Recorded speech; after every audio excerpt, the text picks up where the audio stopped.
ପରମ ଶାନ୍ତି ବେହେଦର ବିଶ୍ୱ କେତେ ବଡ଼ ଆପଣ କେବେ ଭାବିଥିଲେ? ବେହେଦ ମାନେ ଯାହାର କୌଣସି ହଦ ନାହିଁ, ସୀମା ନାହିଁ। ସେଠାକାର ତତ୍ତ୍ୱ, ସେଠାକାର ଶକ୍ତିକୁ ଆମେ ବର୍ଣ୍ଣନା କରିପାରିବା ନାହିଁ। ବେହେଦର ବିଶ୍ୱର ରଚୟିତା, ବେହେଦର ବାପ ଏହି ଛୋଟ ବ୍ରହ୍ମାଣ୍ଡକୁ କାହିଁକି ଆସିଲେ? ଆସନ୍ତୁ ଜାଣିବା। ବେହେଦର ବିଶ୍ୱର ରଚୟିତା ସର୍ବୋଚ୍ଚ ପରମପିତା ପରମାତ୍ମା ବେହେଦର ବାପ ଯେଉଁଠି ରହୁଛନ୍ତି ସେଠାରେ କ୍ଷୀର ଭଳି ପରମ ପ୍ରକାଶ ଫେଳିକି ଅଛି।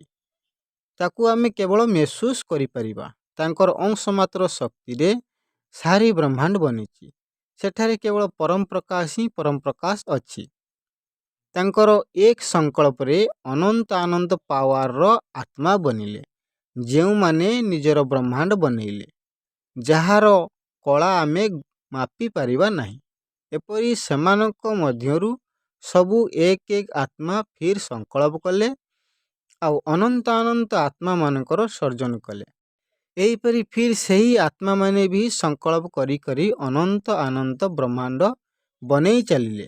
ଏପରି କରି କରି କରୋଡ଼ କଳା, ଲକ୍ଷ କଳା, ହଜାର କଳାର ଅନନ୍ତ ଅନନ୍ତ ବ୍ରହ୍ମାଣ୍ଡ ବନେଇ ଚାଲିଲେ। ଏକ କରୋଡ଼ କଳାର ବ୍ରହ୍ମାଣ୍ଡ ଭିତରେ ଅନନ୍ତ ଅନନ୍ତ ଲକ୍ଷ କଳାର ବ୍ରହ୍ମାଣ୍ଡ ଘୁରୁଛି। ଆଉ ଏପରି ସବୁ ଲକ୍ଷ କଳାର ବ୍ରହ୍ମାଣ୍ଡ ଭିତରେ ଅନନ୍ତ ଅନନ୍ତ ହଜାର କଳାର ବ୍ରହ୍ମାଣ୍ଡ ଘୁରୁଛି। ଏପରି ହଜାର କଳାର ବ୍ରହ୍ମାଣ୍ଡ ଭିତରେ ଅନନ୍ତ ଅନନ୍ତ ଶହ କଳାର ବ୍ରହ୍ମାଣ୍ଡ ଘୁରୁଛି, ଯାହାକୁ ଆମେ ଗଣି ପାରିବା ନାହିଁ। ଏତେ ବ୍ରହ୍ମାଣ୍ଡ ବନିଯାଇଛି। ଏପରି ଅନନ୍ତ ଅନନ୍ତ କଳା ଠାରୁ ନେଇ ଯେପରି ବ୍ରହ୍ମାଣ୍ଡ ତଳେ ବନିଗଲା, ସେହିପରି ଆତ୍ମାମାନଙ୍କର ଶକ୍ତି କମ୍ ହୋଇ ଚାଲିଲା, ତାଙ୍କର କଳା କମ୍ ହୋଇ ଚାଲିଲା।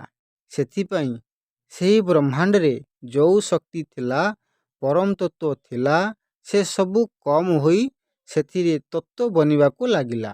ଏହିପରି ସକଳାର ବ୍ରହ୍ମାଣ୍ଡ ଭିତରେ ବେହିସାବ ୟୁନିଭର୍ସ, ବେହିସାବ ଗ୍ୟାଲେକ୍ସି ଆଉ ବେହିସାବ ସୋଲାର ସିଷ୍ଟମ ଘୁରୁଛି।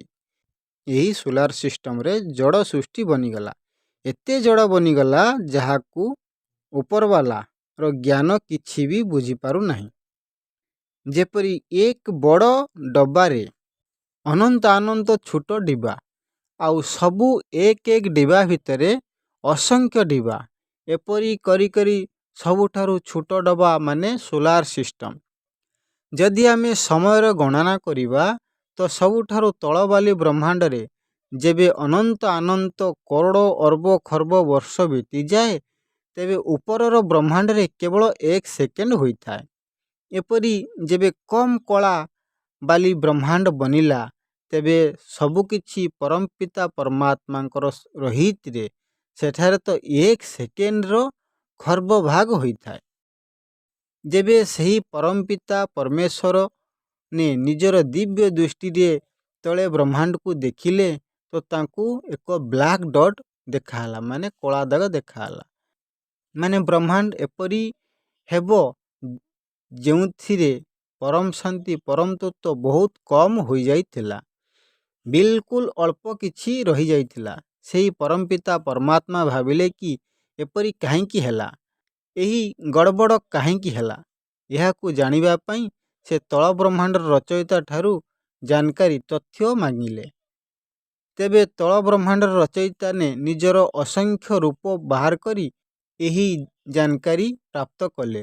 ସାରି ଜାନକାରୀ ବେହେଦର ପରମପିତା ପର୍ଯ୍ୟନ୍ତ ପହଞ୍ଚାଇଲେ। ହେଲେ ବେହେଦର ପରମପିତାଙ୍କର ସମାଧାନ ହେଲା ନାହିଁ। ସେ କହିଲେ, ମୁଁ ନିଜେ ଯାଇକି ଦେଖିବି କି ଦୁନିଆ ଏପରି କାହିଁକି ବନିଲା। ଏପରି ସେ ନିଶ୍ଚୟ କଲେ। ବେହେଦର ବିଶ୍ୱର ପରମପିତା ପରମେଶ୍ୱର ନିଜର ଏକ ରୂପର ସାଥିରେ ତାଙ୍କୁ ବୁଝିବା ପାଇଁ ବାପୁଜୀ ପ୍ରାଇମ ମିନିଷ୍ଟର ବା ପିଏମ୍ କୁହନ୍ତି, ତାଙ୍କ ସହିତ ତଳ ବ୍ରହ୍ମାଣ୍ଡ ଆଡ଼କୁ ଆସିଲେ।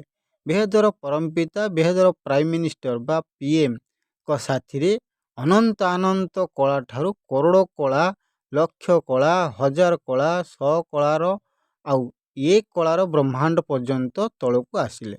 ଆମର ବ୍ରହ୍ମାଣ୍ଡ ଏକ କଳାର ବନିଥିଲା, ଆଉ ବ୍ରହ୍ମାଣ୍ଡକୁ ବନିବାର 1555 ଖରବ ବର୍ଷ ବିତି ସାରିଲାଣି।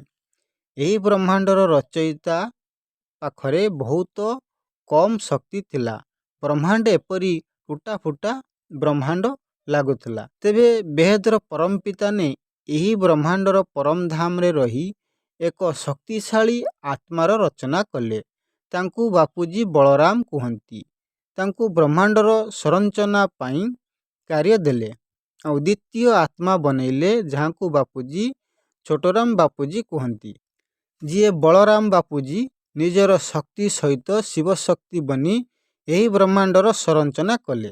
ସେମାନେ ଏକ ଶକ୍ତିଶାଳୀ ରୂପର ସର୍ଜନ କଲେ, ଯିଏ ଏହି ବ୍ରହ୍ମାଣ୍ଡର ବିଷ୍ଣୁ। ଆଉ ବ୍ରହ୍ମା ଠାରୁ ନେଇ ତଳ ପର୍ଯ୍ୟନ୍ତ ଏ ସାରି 33 କୋଟି ଦେବୀ ଦେବତା ଯିଏ ଗ୍ରେଟ୍ ୟୁନିଭର୍ସରୁ ଆସିଥିଲେ, ତାଙ୍କର ଯେଉଁ ଏକ ଶକ୍ତିଶାଳୀ ରଚନା ଥିଲା, ସିଏ ହିଁ ଏମାନଙ୍କୁ ଏ ଆତ୍ମାମାନଙ୍କୁ ବନେଇ। ଛୋଟରାମ ବାପୁଜୀ ନେ ନିଜ ଭଳି ଶକ୍ତିଶାଳୀ 108 ନିରାକାରୀ ଆତ୍ମାମାନଙ୍କର ସର୍ଜନ କଲେ। ଇଏ 198 କରୋଡ଼ ବର୍ଷର କଥା।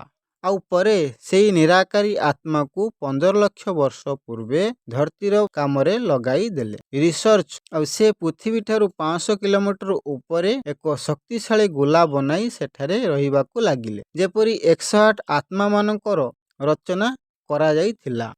ସେହିପରି 1008 ନିରାକାରୀ ଆତ୍ମାମାନଙ୍କର ରଚନା ବି ଏହି ପରମଧାମରେ କରାଗଲା। ଆଉ ସେମାନେ ଉପରର ସଂରଚନା କରିବାକୁ ଲାଗିଲେ। 16,000 ଆଉ 9 ଲକ୍ଷ ବେହେଦକୀ ଆତ୍ମାମାନଙ୍କର ରଚନା 5,000 ବର୍ଷ ପୂର୍ବେ କରାଯାଇଥିଲା। ଏସବୁ ବେହେଦକୀ ଶକ୍ତିଶାଳୀ ଆତ୍ମାମାନେ ଏବେ ସାଧାରଣ ମନୁଷ୍ୟ ବନି ଯାଇଛନ୍ତି। 5,000 ବର୍ଷର ୱାର୍ଲ୍ଡ ଡ୍ରାମାରେ ଫସି ସାରିଛନ୍ତି। କର୍ମବନ୍ଧନର ଅନୁସାରେ ଅନ୍ୟ ଧର୍ମରେ ବି ଚାଲି ଯାଇଛନ୍ତି। ସେମାନଙ୍କର ଏବେ ଆତ୍ମଜାଗୃତିର ସମୟ ଆସିସାରିଛି। ବେହେଦର ବାପ ବେହେଦର ବଚ୍ଚେ ସହିତ ବେହେଦର କଥା ହୁଅନ୍ତି ଆଉ ବେହେଦର ଡ୍ରାମାର ଆଦି ମଧ୍ୟ ଅନ୍ତର ରାଜ ବୁଝାଇଛନ୍ତି। ଯଦି ଆପଣ ବେହେଦର ଆତ୍ମା, ତ ଏ ସାରି ଜ୍ଞାନ ଶୁଣିଲେ ଆପଣଙ୍କର ଆତ୍ମାର ଜାଗୃତି ହେବ। ଆପଣଙ୍କର ସ୍ମୃତି ଜାଗୃତି କରାଯାଉଛି। ଆପଣଙ୍କୁ ସବୁ ମନେ ପଡ଼ୁଛି କି ମୁଁ କିଏ, ଏବେ ମୋତେ କ'ଣ କରିବାକୁ ପଡ଼ିବ। ମୁଁ ବେହେଦର ବିଶ୍ୱ କଲ୍ୟାଣକାରୀ, ବିଶ୍ୱ ସେବାଧାରୀ, ବିଶ୍ୱ ପରିବର୍ତ୍ତକ ଆତ୍ମା ଅଟେ। ମୋତେ ବେହେଦର ବାପକୁ ସହଯୋଗ ଦେବାର ଅଛି। ଏହି ମୋର ପରମ କର୍ତ୍ତବ୍ୟ ଅଟେ। ତ ଆସନ୍ତୁ ଆମେ ସବୁ ମିଶି ବିଶ୍ୱରେ ପରମ ଶାନ୍ତିର ଭାଇବ୍ରେସନରେ ତତ୍ତ୍ୱ ପରିବର୍ତ୍ତନ କରି ପରମ ତତ୍ତ୍ୱରେ କରି ଆଗକୁ ପରମ ପ୍ରକାଶରେ ସବୁକିଛି ପରିବର୍ତ୍ତନ କରିବା ପାଇଁ ବେହେଦର ବାପକୁ ସହଯୋଗୀ ଦିଅନ୍ତୁ। ପରମ ଶାନ୍ତି।